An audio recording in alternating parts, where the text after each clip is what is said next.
లోని. So Telangana state లో మాత్రం ఇది ఒక డెవలప్మెంట్ ఏరియా. ఇప్పుడు హైదరాబాద్ ఇంత పెద్ద సిటీ, పూరా తెలంగాణలో హైదరాబాద్ ఇంత పెద్ద సిటీ, ఇంకా జాగ ఎక్కడ దొరకలేదా? ఇంత మంచి నేచర్ ని కూలగొట్టారు. మీరు ఇంతగానో ఆ ల్యాండ్ గురించి మాట్లాడుతూ ఉన్నారు, 400 ఎకరాలు మా యూనివర్సిటీ అని మాట్లాడుతున్నారు. కానీ అసలు ఆ ల్యాండ్ కు ఈ యూనివర్సిటీకి ఎలాంటి సంబంధం లేదు. యూనివర్సిటీకి సంబంధం లేనప్పుడు బుల్డోజర్లు మా యూనివర్సిటీలో ఎందుకున్నాయి? యూనివర్సిటీకి సంబంధం లేదు. 400 ఎకరాల్లో ఉన్నాయి మా యూనివర్సిటీ అండి. మేమున్నది అది మా క్యాంపస్ లోపల ఉన్నది, మా కంపౌండ్ లోపల ఉన్నది అది. ఏమంటున్నారంటే ఇది ప్రజల ఆస్తి, ప్రభుత్వ విజయం, మేము కోర్టులో కేసేసి కొట్లాడి గెలుచుకున్నాం. ఇది అప్పుడెప్పుడో ప్రైవేట్ సంస్థ కేటాయించిన 1974 యూనివర్సిటీ ఎస్టాబ్లిష్మెంట్ అయింది. అప్పుడు మాకిచ్చింది యూనివర్సిటీ ల్యాండ్ కేవలం అకాడమిక్ పర్పస్ కి మాత్రమే యూజ్ చేయాలని చెప్పి.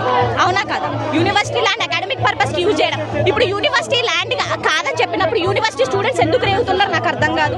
ఇప్పుడు పెయిడ్ ఆర్టిస్టులు వాళ్ళందరూ చేస్తున్నారంటే మీకు మీడియా కలో లేదు.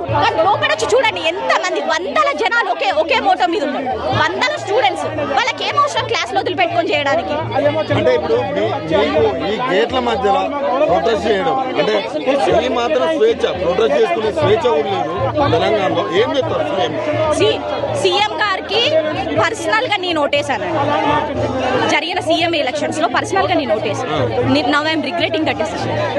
ఎందుకంటే ఆయన మాకు మా పేరెంట్స్, మా ఫ్యామిలీస్ చెప్పింది ఏంటంటే కాంగ్రెస్ పరిపాలన వస్తే పిల్లల భవిష్యత్తుకి, ఎంప్లాయ్మెంట్ కి వాళ్ళు ఆలోచిస్తారని చెప్పి. అది ఇక్కడ పిల్లల భవిష్యత్తుని తీసేసి వాళ్ళు కట్టుకునే డెవలప్మెంట్ ఎవరికి ఉపయోగం అండి? ఇప్పుడు స్టేట్ భవిష్యత్తు బాగుంటుందని కాంగ్రెస్ కోటేశారు. మరి ఇప్పుడు ఎలా ఉంది? ఇప్పుడు రిగ్రెట్ అవుతున్నా నేను ఆ డిసిషన్ ని రిగ్రెట్ అవుతున్నా నేను. ఎందుకంటే ఇప్పుడు యూనివర్సిటీ ఆఫ్ హైదరాబాద్ ల్యాండ్ కాదని చెప్పినప్పుడు మరి రేవంత్ రెడ్డి గారు ఎందుకు రియాక్ట్ అవ్వట్లేదు?